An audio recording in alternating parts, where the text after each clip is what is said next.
On nous a appris à être forte puis à être constamment disponible ou présente pour les autres. Puis on s'est généralement construit une certaine image autour de ça, celle de la femme qui est fiable, qui est capable, qui est solide, on peut donc toujours s'y fier, qui est généreuse, puis constamment la main sur le cœur. Mais à force de vouloir tout porter, bien, finalement, on finit par s'éloigner de soi. Et un jour, on vient à même plus savoir ce qu'on ressent vraiment. Et revenir à ses limites puis à ses réels besoins, c'est en fait revenir à sa vérité, pas à ce qu'on attend de soi. Et la société valorise souvent la femme qui assure, qui flanche jamais. Et reconnaître ses limites, ça va parfois être perçu comme une faiblesse ou comme un manque de volonté ou même comme un égoïsme.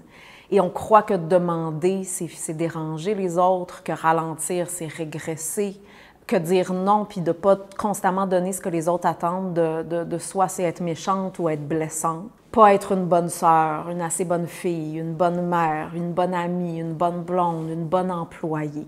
Et à ce moment-là, on continue de fonctionner de cette façon-là, même quand de l'intérieur, on est totalement à bout, puis en fait qu'on est en train de se faire violence. Et moi, ça a été mon cas, ça a été la posture que j'ai prise pendant longtemps, où j'étais un pilier, puis avec un certain leadership, je m'occupais constamment des gens autour. Mais ce faisant, j'écoutais pas mon réel besoin. Puis c'était comme une protection pour m'empêcher d'être vulnérable, mais aussi ça me donnait une certaine position, une importance dans la vie des gens, donc je voulais pas le laisser aller. Mais ce que ça a fait, c'est que bien, finalement, j'ai pas écouté mon besoin. Donc ça a été un embûche vu que je me donnais pas ce que j'avais véritablement besoin pour grandir puis pour croître. Donc derrière l'image de la femme qui est forte, il y a souvent une femme qui est seule, qui se sent seule, une femme qui s'épuise à maintenir une illusion de justement être capable de tout prendre sur elle puis de pas avoir besoin. En fait, une femme qui ne sait plus ce dont elle a besoin parce qu'elle n'a jamais eu la chance ou elle ne s'est jamais donné le droit de ressentir, de se ressentir vraiment. Et tant qu'on vit dans le fantasme de soi, on ne peut pas véritablement se rencontrer.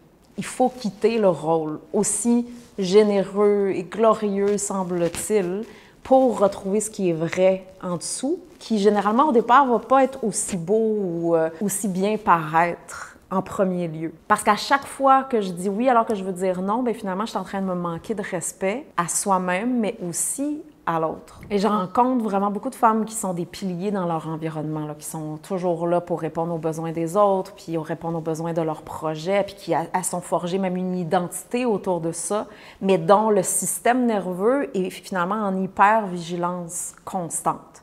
Elles donnent tout, mais elles ne savent plus comment se nourrir elles-mêmes. Et quand on leur pose la question, par exemple, c'est de quoi tu as véritablement besoin, bien, il y a un vide qui est présent parce qu'elles n'ont jamais écouté ce besoin-là, donc elles ne savent pas de quoi elles ont besoin. Puis elles croient même que c'est pratiquement un crime de le reconnaître ou d'écouter ce besoin-là, que ça va faire qu'elle va perdre de la valeur ou perdre la position justement qu'elle a bâtie avec beaucoup de vigueur. Donc, continuer à jouer un rôle, c'est finalement s'éloigner de ce qu'on ressent vraiment. Puis ça crée petit à petit une dissociation entre cette image-là qu'on projette, puis la vérité, la réalité qui est vécue à l'intérieur. Puis ça va perpétuer un état de confusion, d'insatisfaction, puis de frustration à l'intérieur qui va grandir au-delà du sourire qu'on peut présenter à la surface. Donc, on ne peut pas guérir si on ne reconnaît pas ce qui est là véritablement en soi. Puis on ne peut pas aider non plus l'autre ou être véritablement là pour les autres non plus. Puis ça en est une illusion immense à déconstruire parce que si je me manque de respect à ce point-là, souvent sans même le savoir, bien, ça ne sert personne. Ça ne va pas servir ni moi-même, ni l'autre que je crois aider, que je crois rendre service. Donc, ça va faire que perpétuer finalement des dynamiques de survie. Et véritablement aider, c'est rarement ce que l'autre demande ou attend. Puis ou ce qu'on croit que l'autre a besoin à la surface. C'est rarement le cas.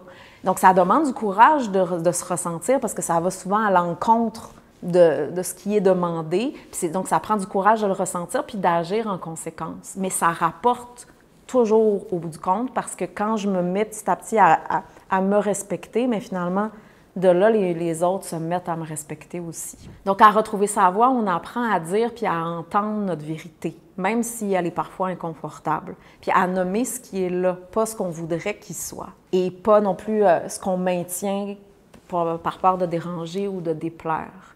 puis à reconnaître ses limites, non pas comme un obstacle ou comme une embûche dans notre vie, mais plutôt comme un seuil sacré pour apprendre enfin à vivre en intégrité avec soi-même. Puis se respecter, oui, mais aussi respecter notre environnement respectif, puis les contrats karmiques qu'on a bâtis, et pas mentir sous le masque de la bienveillance.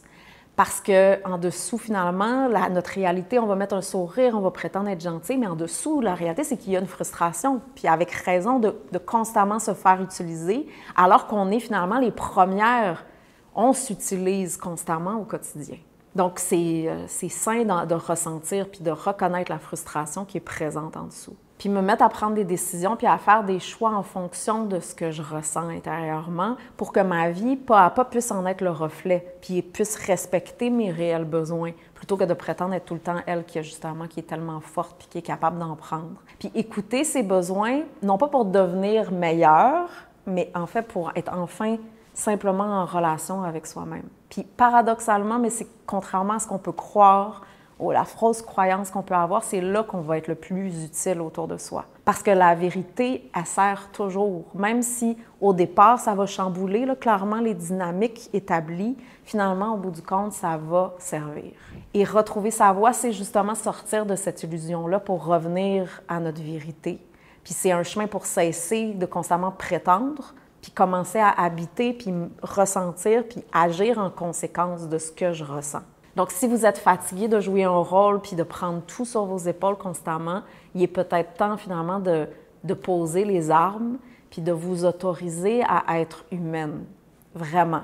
Puis ça, c'est pas une faiblesse, au contraire, puis c'est en fait le début d'une vraie rencontre avec vous-même, puis d'une rencontre avec la vie elle-même. Et c'est à partir de là aussi que vos réelles forces vont pouvoir éclore au-delà des mécanismes de protection qu'on a bâtis avec le temps.